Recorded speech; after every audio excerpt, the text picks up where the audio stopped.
തേവലക്കരയിൽ വിദ്യാർത്ഥി ഷോക്കേറ്റ് മരിച്ച സംഭവം ഗ്രാമപഞ്ചായത്തിനും കെഎസ്ഇബിക്കും വീഴ്ച പറ്റിയെന്ന് ബാലാവകാശ കമ്മീഷൻ. ബാലാവകാശ കമ്മീഷൻ തേവലക്കര സ്കൂളിലെത്തി വിവരങ്ങൾ ചോദിച്ചറിഞ്ഞു.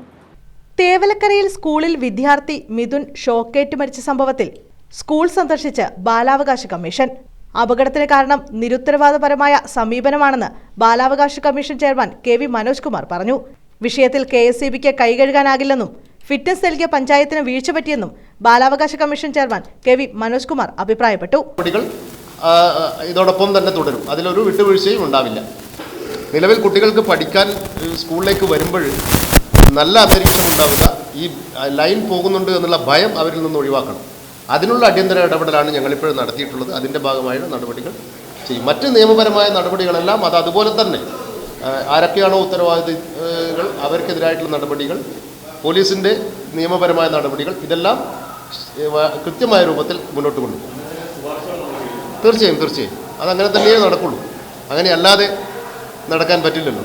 അതാണ് ഞാൻ പറഞ്ഞത്, പഠനയോഗ്യമാണെന്ന് തോന്നുന്നില്ല. പഠനയോഗ്യമല്ലാത്ത ക്ലാസ് മുറികൾ ഒഴിവാക്കണമെന്നുള്ള നിർദ്ദേശവും കൊടുത്തിട്ടുണ്ട്. ഫിറ്റ്നസ് ഇല്ലാത്ത കെട്ടിടവും ഉണ്ട്. ഏത്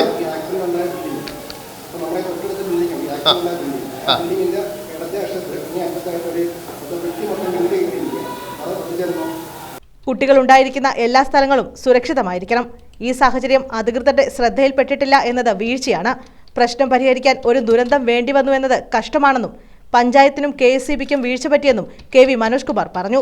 അതിൽ വന്ന നിർദ്ദേശങ്ങൾ കൂടെ വെച്ചുകൊണ്ട് ബഹുമാനപ്പെട്ട പഞ്ചായത്ത് പ്രസിഡന്റ് ഉണ്ടായിരുന്നു, കെഎസ്ഇബിയുടെ ഉദ്യോഗസ്ഥരുണ്ട്, അതുപോലെ തന്നെ ശസ്താംകോട്ട ഡിവൈഎസ്പി ഉണ്ടായിരുന്നു, അതോടൊപ്പം ഈ കൺസേൺഡ് എഇഒ ഉണ്ടായിരുന്നു. ഞങ്ങൾ ഇവിടെ കൂടിച്ചേർന്ന് മാനേജ്മെൻറ്റുമായി സംസാരിച്ചു. അധ്യാപകരുമായിട്ട് സംസാരിച്ചതിൻ്റെ അടിസ്ഥാനത്തിൽ ഒരു തീരുമാനത്തിലേക്ക് എത്തിയിട്ടുണ്ട്. അത് ഏറ്റവും ആദ്യത്തെ തീരുമാനം എന്ന് പറയുന്നത് സ്കൂളിൻ്റെ ഈ ഗ്രൗണ്ടിലൂടെയുള്ള ഈ 3 ഫേസ് ലൈൻ ഇവിടുന്ന് മാറ്റുക എന്നുള്ളത് തന്നെയാണ് ഏറ്റവും പ്രധാനപ്പെട്ട തീരുമാനം. അത് മാറ്റാൻ വേണ്ടിയിട്ട് ഇന്ന് തന്നെ റിക്വസ്റ്റ് മാനേജ്മെൻറ്റ് കെഎസ്ഇബിക്ക് നൽകും. അതിൻ്റെ അടിസ്ഥാനത്തിൽ ഈ ലൈനിൽ നിന്ന് കൊടുത്തിട്ടുള്ള കണക്ഷൻ, 3 ഫേസ് ഗേൾസ് സ്കൂളിന് കൊടുത്തിട്ടുള്ള കണക്ഷൻ മുൻവശത്ത് കൂടിയുള്ള കെട്ടിടത്തിലൂടെ അവിടെ കൊടുക്കുവാനും, ഇത് മാറ്റുന്നതിൻ്റെ ഭാഗമായിട്ടുണ്ടാകുന്ന ആ ഒരു വീട്ടുകാർക്ക് മാത്രമേ ഈ ഒരു നിലവിലുള്ളൂ. അതിന് ആ പോസ്റ്റ് മാറ്റി അവർക്കൊരു പോസ്റ്റ് അനുവദിക്കേണ്ടതുണ്ട്.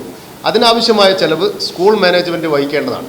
അതോടൊപ്പം ആ വീട്ടിലേക്ക് ലൈൻ വലിക്കുന്നതിനാവശ്യമായ മരങ്ങൾ മുറിച്ചു മാറ്റും. അതിനാവശ്യമായ കാര്യങ്ങൾ ബഹുമാനപ്പെട്ട പഞ്ചായത്ത് പ്രസിഡന്റ് സംബന്ധിച്ചതിൻ്റെ അടിസ്ഥാനത്തിൽ പഞ്ചായത്ത് ആ കാര്യങ്ങൾ നിർവഹിക്കും എന്നാണ് അറിയിച്ചിട്ടുള്ളത്. വീഴ്ച വരുത്തിയവർക്കെതിരെ നടപടി വേണമെന്ന് സർക്കാരിനോട് ആവശ്യപ്പെടുമെന്നും അദ്ദേഹം കൂട്ടിച്ചേർത്തു. തേവലക്കര ബോയ്സ് ഹൈസ്കൂളിന്റെ ഗ്രൗണ്ടിലൂടെയുള്ള 3 ഫേസ് ലൈൻ മാറ്റാൻ തീരുമാനിച്ചതായും ബാലാവകാശ കമ്മീഷൻ ചെയർപേഴ്സൺ കെ.വി. മനോജ് പറഞ്ഞു. അത് മാറ്റാൻ വെള്ളിയാഴ്ച രേഖാമൂലം നിർദ്ദേശം മാനേജ്മെന്റ് കെഎസ്ഇബിക്ക് നൽകും. ഇതിന്റെ അടിസ്ഥാനത്തിൽ 3 ഫേസ് ലൈനിൽ നിന്നും ഗേൾസ് ഹൈസ്കൂളിന് നൽകിയിട്ടുള്ള കണക്ഷൻ മുൻവശത്തെ കെട്ടിടം വഴി നൽകും.